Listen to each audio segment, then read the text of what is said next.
I feel sick. Don't know if you guys can hear all like the sirens and stuff, but it's literally like a few houses down from me.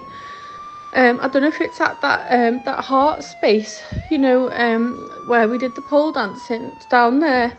Apparently there's like a holiday club, like a daycare, and someone's just gone in and stabbed all the kids, and there was just like kids running around, like Lucas Hayes coming out onto the street covered in blood. All the mums running down the road screaming. I literally just went outside to be nosy. I was just fucking seeing everything. There's like a little girl dead in the road. I feel sick. Is the UK sitting on a ticking time bomb and only a spark away from civil unrest as a result of its multicultural mix, the influx of migrants on small boats and rising social tensions? I utterly condemn the far-right thuggery we've seen this weekend. Or are the recent riots in the UK driven by right-wing thuggery, as Prime Minister Keir Starmer suggests? Let's get behind the numbers in the news. The UK is home to a rapidly changing demographic landscape. According to the 2021 census, the Muslim population in England and Wales grew by 44% from 2011 to 2021, now comprising nearly 7% of the total population.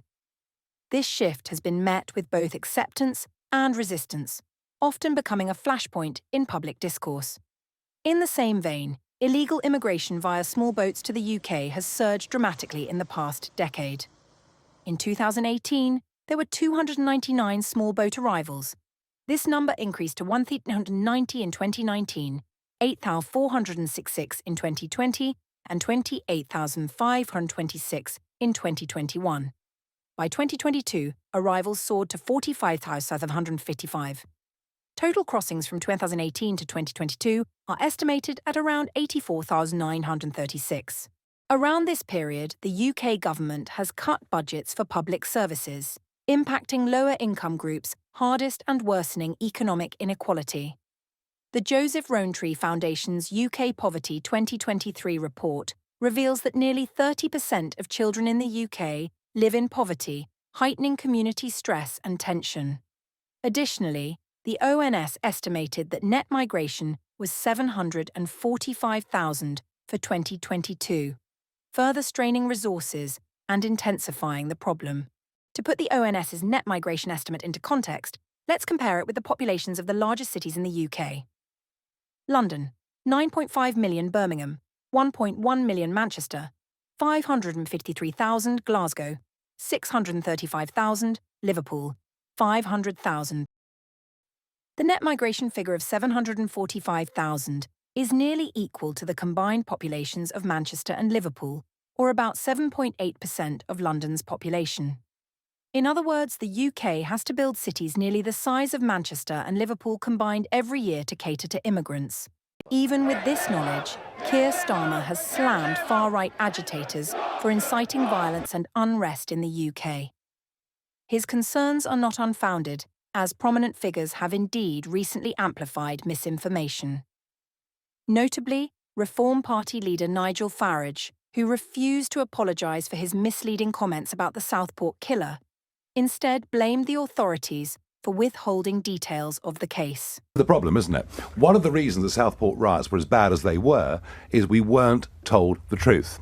There were stories online from some very prominent folks with big followings, Andrew Tate, etc., suggesting the man had crossed the English Channel in a boat in October 2023. Other suggestions that he was an active Muslim. And much of this led to the riots that we saw. But you amplified that because you said some reports suggest. I asked a very simple question. Was this person known or not? The reports are fake, and you accept that now. They're misinformation. There were thousands of fake reports everywhere. And you cited all them.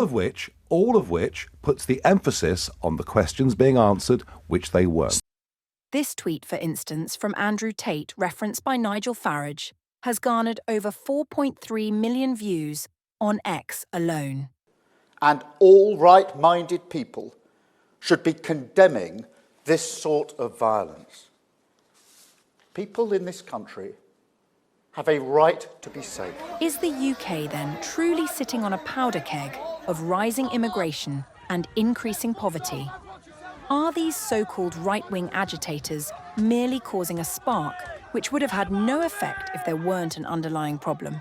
Or could these far-right activists be alarmist in their concerns about immigration's impact on the UK, with its substantial resources, significant colonial wealth, gained from controlling around 57 countries at its colonial peak, and a land area of 243,610 square kilometres, plus ongoing government efforts to address housing and infrastructural needs? Also, do far-right activists ignore the economic dependence the UK has on immigrants amidst the agitations? A 2021 report from the Migration Advisory Committee, MAC, highlighted that immigrants make up a substantial proportion of the UK workforce. For instance, about 18% of the healthcare workforce in the UK is made up of international staff.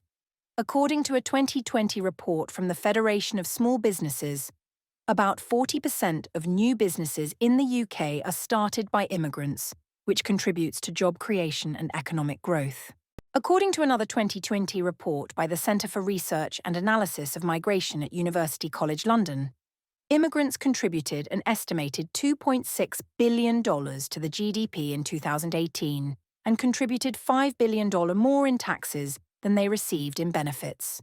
Given these figures, is the reluctance of British politicians to restrict immigration due to worries about whether the country can maintain its high standards without these crucial contributions? And should far-right activists consider whether the UK economy might struggle to cope if the very immigrants they seek to exclude were no longer part of the system? Thanks for watching this video, and don't forget to subscribe for more insights into the numbers behind the news.